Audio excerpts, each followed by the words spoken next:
আসসালামু আলাইকুম। আজকের এই টিউটোরিয়ালে আপনাদেরকে স্বাগতম। আশা করছি সবাই ভালো আছেন, সুস্থ আছেন। প্রিভিয়াস টিউটোরিয়ালে আমরা দেখেছিলাম কিভাবে একটা মাইক্রোস্ট্রিপ বা প্যাচ অ্যান্টেনা ডিজাইন করতে হয়, এবং সিমুলেশন করার পরে কিছু রেজাল্ট আমরা দেখেছিলাম। এস প্যারামিটার, এফিসিয়েন্সি এবং ভিএসডব্লিউআর, এই তিনটা রেজাল্ট আমরা দেখেছিলাম। আজকে দুটো ইম্পর্ট্যান্ট রেজাল্ট দেখব, দুটো ইম্পর্ট্যান্ট প্যারামিটার, গেইন এবং ডাইরেক্টিভিটি। তো একটা অ্যান্টেনার পারফরমেন্স আসলে ডিপেন্ড করে গেইন এবং ডাইরেক্টিভিটির উপর, যে তার গেইন কেমন, ডাইরেক্টিভিটি কেমন, সাথে এফিসিয়েন্সি কেমন, এটার পারফরমেন্স আসলে এগুলোর উপর ডিপেন্ড করে। তো আমরা প্রিভিয়াস টিউটোরিয়ালে যেহেতু দেখেছি তিনটা প্যারামিটার, এস প্যারামিটার, তারপরে এফিসিয়েন্সি, এরপরে ভিএসডব্লিউআর। আর এখানে সরাসরি গেইন এবং ডাইরেক্টিভিটি দেখা যাবে না ওয়ান ডে রেজাল্টে। গেইন এবং ডাইরেক্টিভিটি নাই, এখানে ভিএসডব্লিউআর দেখা যায়, Z Z matrix matrix Y matrix দেখা যায়, এনার্জি দেখা যায়, পাওয়ার দেখা যায়, পোর্ট সিগন্যাল দেখা যায়। তো এখান থেকে আমরা তিনটা দেখেছিলাম। আর আজকে দুইটা প্যারামিটার দেখবো, ইম্পর্টেন্ট প্যারামিটার যে দুইটা, গেইন এবং ডাইরেক্টিভিটি। এইটা আমাদেরকে আগে এখানে অ্যাসাইন করে দিতে হবে, যে কিভাবে গেইন এবং ডাইরেক্টিভিটিটা আমরা পেতে পারি, এই বিষয়টা এখন আমরা দেখবো। তো শুরুতে আমাদেরকে পোস্ট প্রসেসিং এ যেতে হবে, পোস্ট প্রসেসিং, এরপরে যেতে হবে রেজাল্ট টেমপ্লেটস,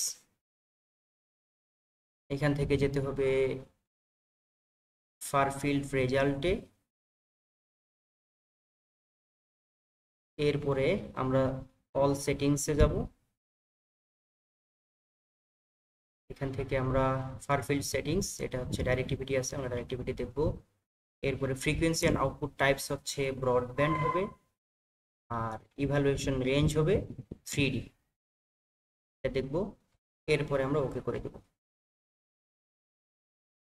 ডাইরেক্টিভিটি অ্যাড হয়ে গেছে। এরপরে আমরা গেইনটা অ্যাড করব। গেইন অ্যাড করার জন্য আবারও add new post processing step, এখানে যেতে হবে। এরপরে ফার ফিল্ড রেজাল্টে যেতে হবে, এরপরে all settings, far field settings আমরা এই যে ডাইরেক্টিভিটি জায়গায় দেবো গেইন, এখানে frequency and output type settings broadband, evaluation range 3D, okay করে দিব। এখন আমরা ইভালুয়েট অল করলে আমাদের গেইন এবং ডাইরেক্টিভিটি দুটাই ইভালুয়েট হয়ে যাবে। এরপরে আমরা রেজাল্টটা দেখতে পাবো। তো ইভালুয়েট অল করে ফেলি।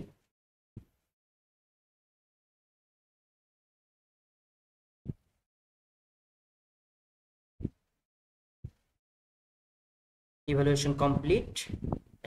এখন আমরা দেখব যে আমাদের রেজাল্টটা কেমন আসলো, গেইন এবং ডাইরেক্টিভিটি।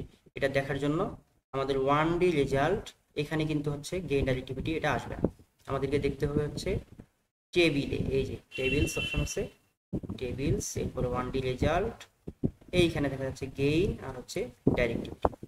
গেইনটা দেখি, ডাবল ক্লিক, এই যে আমাদের গেইন, এটা গেইন কার্ভ। তো আমরা যেই পেপারটা দেখে অ্যান্টেনাটা ডিজাইন করেছি সেখান থেকে আমরা গেইনের কার্ভটা দেখি, যে এটা গেইনের কার্ভ, ওয়ানের উপর থেকে এটা ইনক্রিজিং মোডে ছিল। তো এটাই আমরা দেখতে পাচ্ছি এখানে, এই যে ইনক্রিজিং মোডে আছে। এটা যদি আমরা এই কার্ভটা যদি আমরা এক্সপোর্ট করি অরিজিন প্রোতে, তাহলে এখানে যে কার্ভ আছে, এবারে যে কার্ভটা দেখতে পাচ্ছি এরকম কার্ভ চলে আসবে। এরপরে দেখি আমরা ডাইরেক্টিভিটিটা, এটা ডাইরেক্টিভিটির কার্ভ। তো আজকে এই পর্যন্তই, আল্লাহ হাফেজ।